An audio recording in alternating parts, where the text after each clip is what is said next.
বা আপনারাও চিন্তা করেছেন আগের সরকারে যে ছোট ছোট সিটি, ইন্দোর, সুরত, লখনৌ, আমি এখন মন্ত্রী হওয়ার পর শিখছি, পড়ছি, জানার চেষ্টা করছি, আপনাদেরও যাওয়া উচিত ছিল, সেখানে দেখা উচিত ছিল যে তারা কিভাবে সলিড ওয়েস্ট ম্যানেজমেন্ট করে, কিভাবে তারা বাড়ি বাড়িতে জল সাপ্লাই করছে, এগুলো শেখার বিষয়। আজকে এই কলকাতা শহরে ধাপাতে 90 লক্ষ মেট্রিক টন ময়লা, এটা কেন নিয়মিত প্রসেস করা গেল না? আপনার মাধ্যমে আমি আগের সরকার, আগের মন্ত্রী, আগের মেয়র সাহেবকে জিজ্ঞেস করতে চাই, কেন করা গেল না?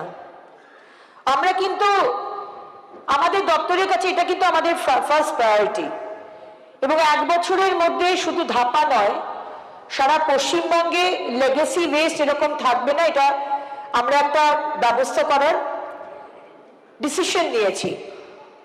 আজকে যদি আর্থিক পরিকাঠামোর কথা বলি, তাহলে বলতে হয় কলকাতা কর্পোরেশন নিজেদের স্টাফেদের পুরো মাইনে, এমনকি পেনশনের জন্য রাজ্য সরকারের মুখাপেক্ষী। প্রতি মাসের শেষে আমরা আমাদের মাথায় টেনশন হয় যে আমরা কর্মচারীদের মাইনে কিভাবে দেব। কেন কলকাতা কর্পোরেশনের অবস্থা হবে? আমি জিজ্ঞেস করতে চাই আমার বিরোধীদের। এত তো bus stop, trade licence, property tax, hoarding, community hall, এত কিছু আছে, কিন্তু 15 বছর ধরে শুধু লিকেজ হয়ে গেছে। খুব আনফর্চুনেট। এই কর্পোরেশন একসময় ভারতের অন্যতম স্বাবলম্বী কর্পোরেশন ছিল। 15তম ফিনান্স কমিশন শেষের বছরের টাকা কলকাতা কর্পোরেশন ক্লেম করতে পারেনি। কেন জানেন? কারণ আগের বছরের ইউসি দিতে পারেননি। আমি আপনার মাধ্যমে অধ্যক্ষ মহোদয় আমি জিজ্ঞেস করতে চাই, কেন ইউসি দিতে পারেননি? কারণটা কি? যে কারণে আমরা 15 ফিনান্সের টাকাটা পেলাম না। এর থেকে একটি কর্পোরেশনের অবস্থা সম্বন্ধে আমরা ধারণা করতে পারি। আজকে কলকাতায় নিকাশি ব্যবস্থা ঠিক করতে প্রায় 5,000 কোটি টাকা বিভিন্ন প্রকল্পে খরচা হয়েছে। 1-2 কোটি নয়, 5,000 কোটি টাকা। কি হয়েছে বলতে পারেন?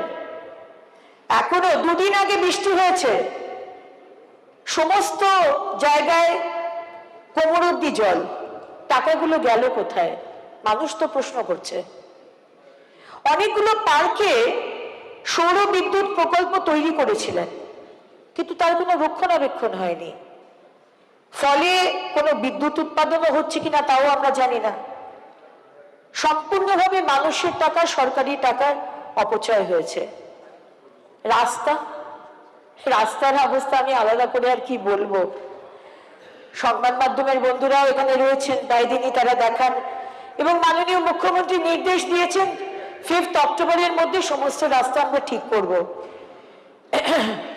রাস্তা তো খারাপ রয়েছে।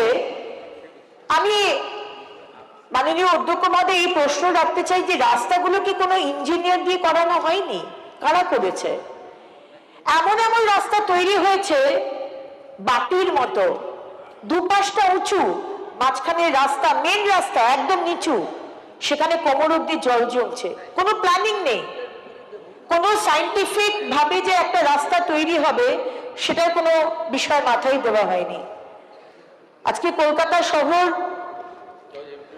বিভিন্ন ধরনের কারখানা আজকে এখানে ছিল, আমাদের বলা হতো we are the industrial capital of India, কিন্তু সেই ঐতিহ্য প্রথমে বামফ্রন্ট এবং তারপরে আগের সরকার তারা নষ্ট করে ফেলেছেন। এবং ইন্ডাস্ট্রি আসবে পরিকাঠামো থাকলে, ইনফ্রাস্ট্রাকচার থাকলে।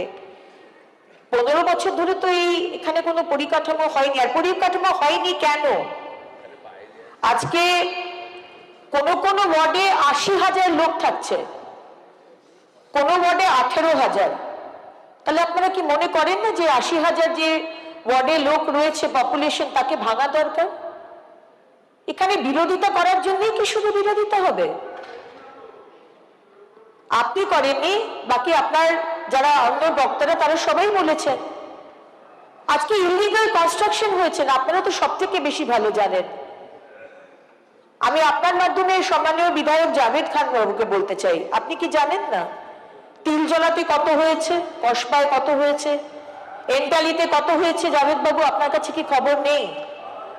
আজকে হয়তো ওয়ার্ডগুলো ছোট হলে আপনাদের সরকার আর বিগত সরকার হয়তো সার্ভেলেন্স বা একটা সুপারভিশন করতে পারতেন, আপনারা সুপারভিশন করেননি, এটা স্বীকার করুন। আপনাদের যে কাউন্সিলররা অনেক সময় তারা তো সুপারভাইজ করা দূরের কথা, তারা এই দুর্নীতিতে হ্যান্ড ইন গ্লাভস ছিল, আপনারা কিচ্ছু করেননি।